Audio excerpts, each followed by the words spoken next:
ক্ষমতার ফিতনা। এই ফিতনা থেকে বাঁচার জন্য সর্বশেষ আল্লাহ তাআলা যুলকারনাইনের ঘটনা বলেছেন।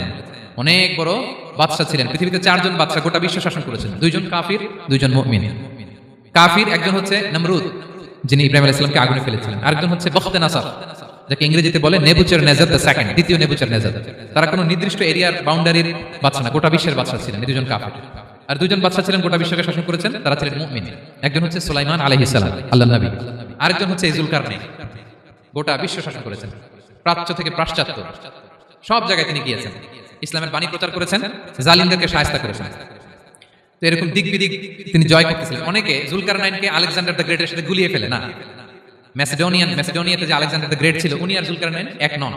যুলকারনাইন হচ্ছে আল্লাহ তাআলার প্রিয় একজন বান্দা, অনেক বড় সাহসী বীর পুরুষ ছিলেন, গোটা বিশ্বে ইসলাম প্রচার করেছেন।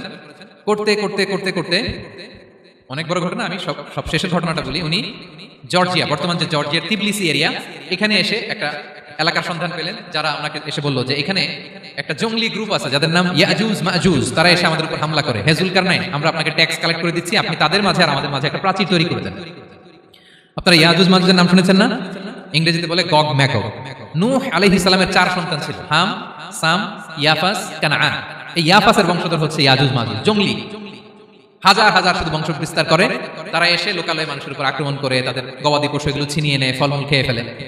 তো যুলকারনাইন বাদশার কাছে যখন বিচার দেওয়া হলো, উনি বললেন ঠিক আছে, তোমাদের ট্যাক্স দেওয়া লাগবে না, তোমরা শারীরিক পরিশ্রম করে আমাকে সাহায্য করো। তো উনি বর্তমানে হচ্ছে এক পাশে কৃষ্ণ সাগর, ব্ল্যাক সি, আরেকদিকে কাস্পিয়ান হ্রদ বা কাস্পিয়ান সাগর, এর মাঝখানে 1200 কিলোমিটার লম্বা মাউন্টেন রেঞ্জ, পাহাড়ি এরিয়া, আপনারা গুগলে দেখবেন।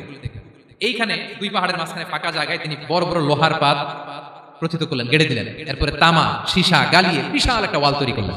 এটা যুলকারনাইন উনার বানানো ওয়াল বা ড্যাম, প্রাচীর। এখন আর ইয়াজুজ মাজুজ আসতে পারে না, ওরা আর আসতে পারে না। ওরা প্রতিদিন এটা ভাঙার চেষ্টা করে, কিন্তু ভাঙতে ভাঙতে আরেকটু ভাঙলেই ভেঙে যাবে। ওরা বলে আগামীকাল ভেঙে ফেলবে, ইনশাআল্লাহ বলতে ভুলে যায়। এজন্য এরপরের দিন এসে দেখে আবার এটা আগের মতো হয়ে আসছে। কিয়ামতের আগ দিয়ে ওদের মধ্যে এই ইনশাআল্লাহর প্রেরণা আসবে।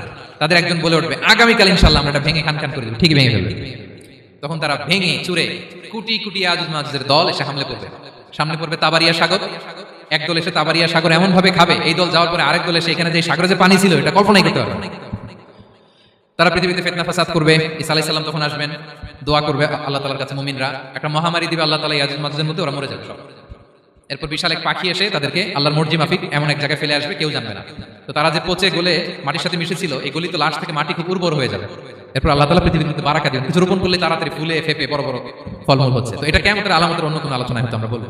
তো যুলকারনাইন তিনি বিশাল এখানে প্রাচীর তৈরি করে দিয়েছিলেন, এবং প্রাচীর তৈরি করে দিয়ে তাদেরকে বলেছিলেন যে যতদিন আল্লাহ তাআলা চাইবেন এটা থাকবে, এবং যেদিন আল্লাহ তাআলার আদেশ আসবে এটা ভেঙে খান খান হয়ে যাবে। তার মানে দেখেন, এত পাওয়ারফুল, এত শক্তিশালী, এত ক্ষমতাধর হওয়ার পরেও তিনি তার ক্ষমতাকে কার দিকে ফিরিয়ে দিয়েছেন? যে আল্লাহ যতদিন চাইবে এই প্রাচীর টিকে থাকবে, যেদিন আল্লাহ তাআলার আদেশ আসবে এই প্রাচীর ভেঙে খান খান হয়ে যাবে। সো আমরা ক্ষমতার দেখা পেলে, চেয়ার একটা পেলে, আমরা যেন জালিম হয়ে না উঠি, এটা হচ্ছে এখান থেকে শিক্ষা। আমরা যেন জুলুম না করি। উনি সম্পদের মালিক ছিলেন, ক্ষমতার মালিক ছিলেন, কিন্তু উনি যে আল্লাহর বান্দা এটা ভুলে যান নাই।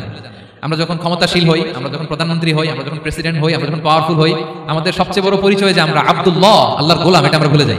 আমাদের আসল পরিচয় কি? আমরা আল্লাহর গোলাম। আমরা যে আল্লাহর গোলাম, এই চিন্তাটা, এই সেন্সটা যদি আমাদের মাথায় থাকে, তাহলে ক্ষমতা আমাদেরকে দাম্ভিক বানাতে পারে না, আর ওই ক্ষমতা আমাদেরকে ফিতনায়ও ফেলবে না। তাহলে